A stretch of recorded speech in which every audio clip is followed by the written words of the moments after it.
another level. Most importantly, the one that helps me discover the coolest places. I can't wait to meet her. Oh my God. Definitely the one. It's over.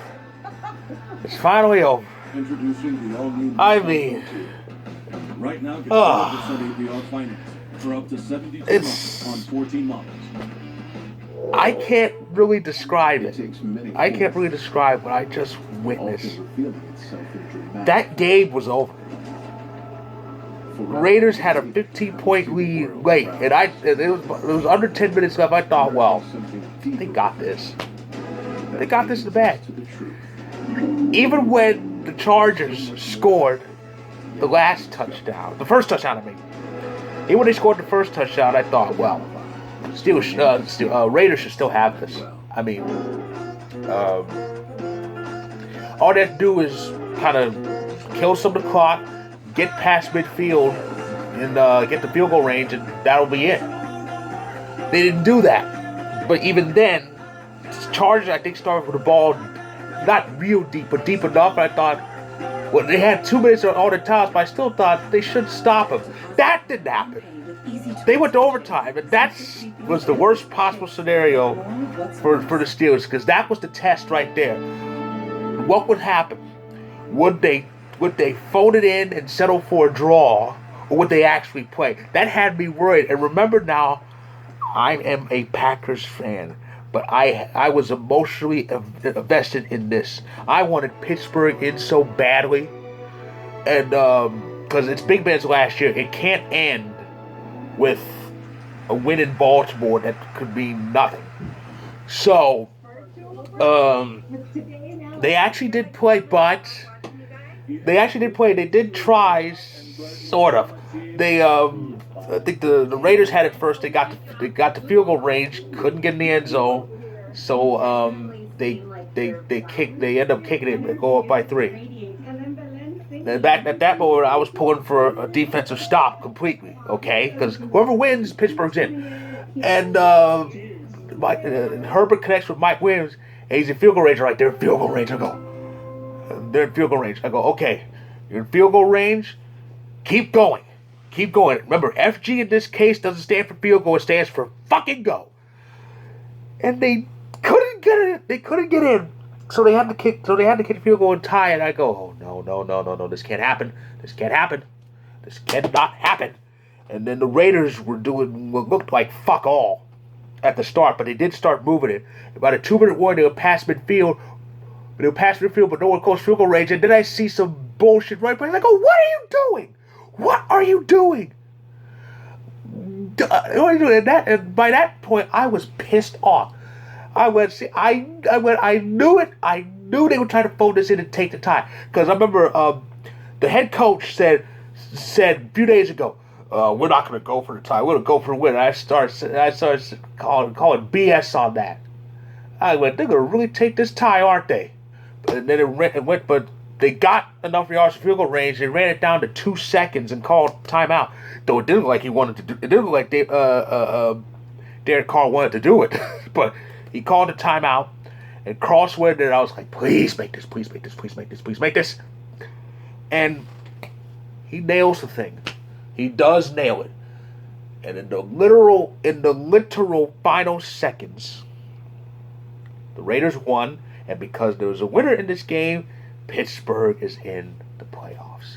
That means Big Ben's career will have at least one more game. At least one more. And because it can't end with what would have been a meaningless game had that game ended tied.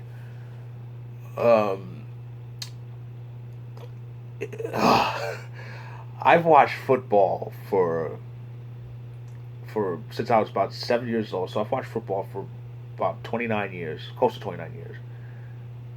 Actually, it's 29 years, almost 30. 3 decades I've watched football. This is the craziest week of football I've ever seen in my life. Mm-hmm. And that final game brought all sorts of crazy emotion.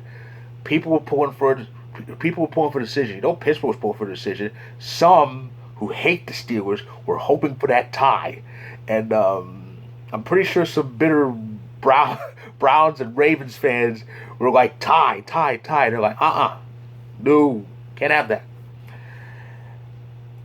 It's insane. It was an insane night of football. An insane day of football.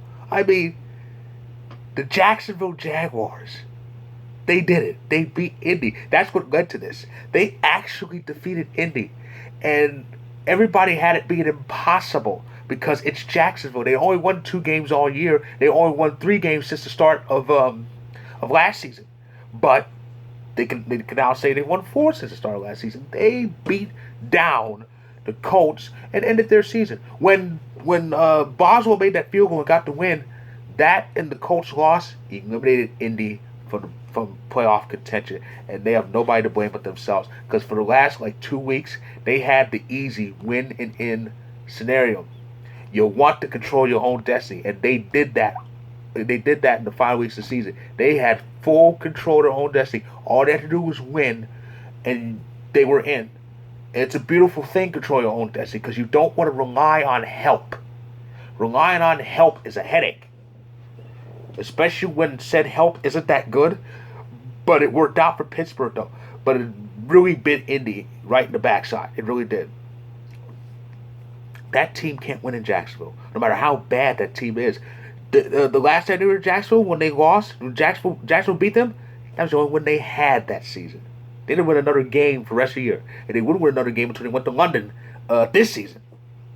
So, yeah, Indy has to look in the mirror and wonder what the hell went wrong. Well, they know what the hell went wrong, and they need to just fix it, whatever the hell it is. And Baltimore, that's another collapse. Ravens, like I said, had the best record of the conference at 8-3, and then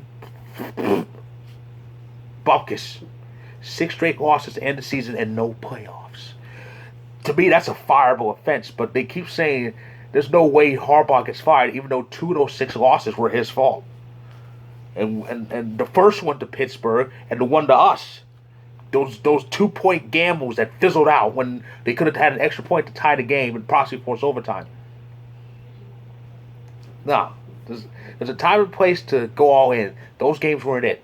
And now, that's part of why they're out of the playoffs, even though they were in good shape to probably get the number 1 seed.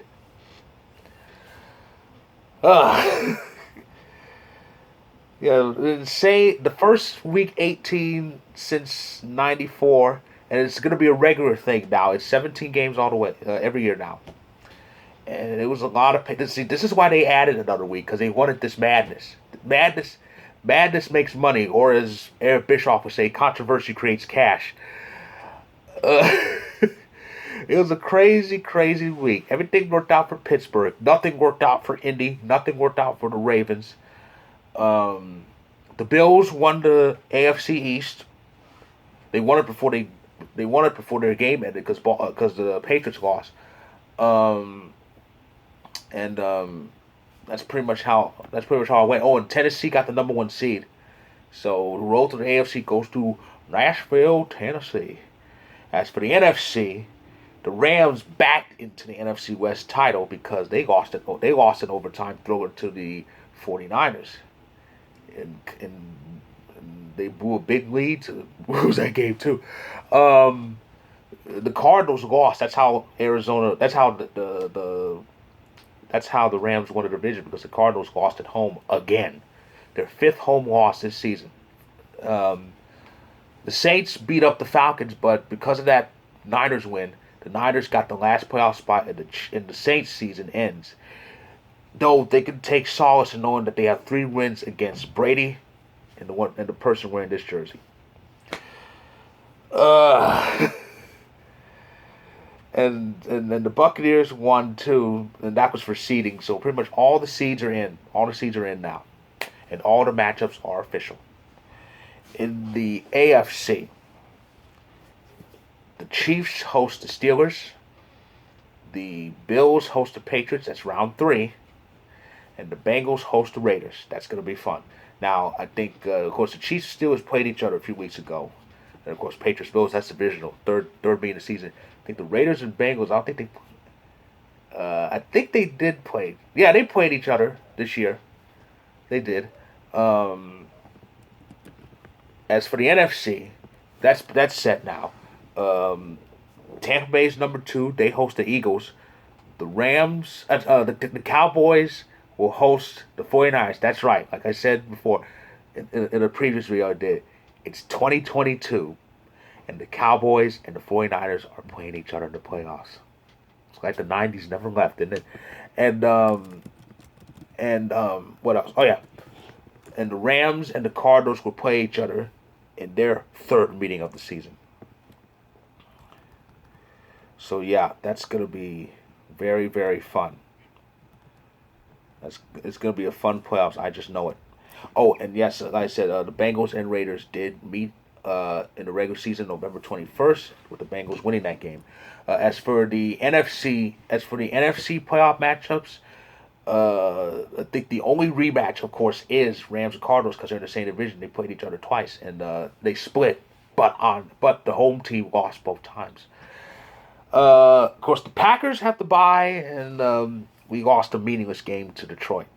Because Detroit won, Jacksonville has no 1 seed. So it was a better day for the Jaguars, wasn't it? They ruined the Colts season, and they won the number 1 pick for the second straight year. So congratulations to Jacksonville. But yeah, so that's my recap of Week 18. It's a recap now because the season is over.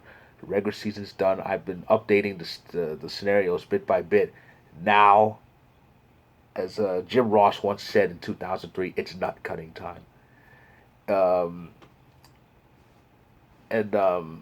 playoffs start on January 15th, which is the Super Bowl anniversary. Of course, the first Super Bowl was played on January 15th, 1967, which was won by these guys. Okay. The playoff kickoff starts in Cincy with the Bengals hosting the Raiders. And then it's the Bills host the Patriots. It's got 2 AFC games that Saturday.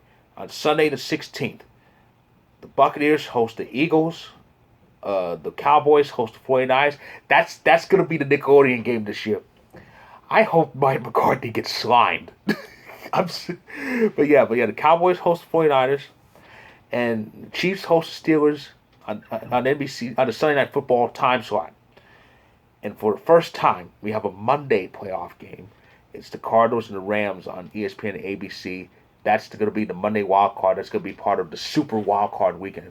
It's the first time to do it because last year it was 6 games, 3 on Saturday, 3 on Sunday. But this year it's a wild card game on Monday. I think that's going to be a yearly thing. So yeah, so 2 games. So Raiders, Bengals, and Patriots, Bills Saturday. Eagles, Bucks, Niners, Cowboys, Steelers, Chiefs on Sunday, and Cardinals, Rams on Monday night, the 17th, and that's going to be fun. So that's my recap of the final week of the season. If you like this video, click the like button. Click subscribe if you want more. I'm about to write a story recapping this final week, and when it's published, it will be up in the description below. So check it out when you can. And the next time I'll be on YouTube, I will recap the wild card playoffs. So that'll be after the Rams game ends. So stay tuned and enjoy this postseason because it's going to be fun.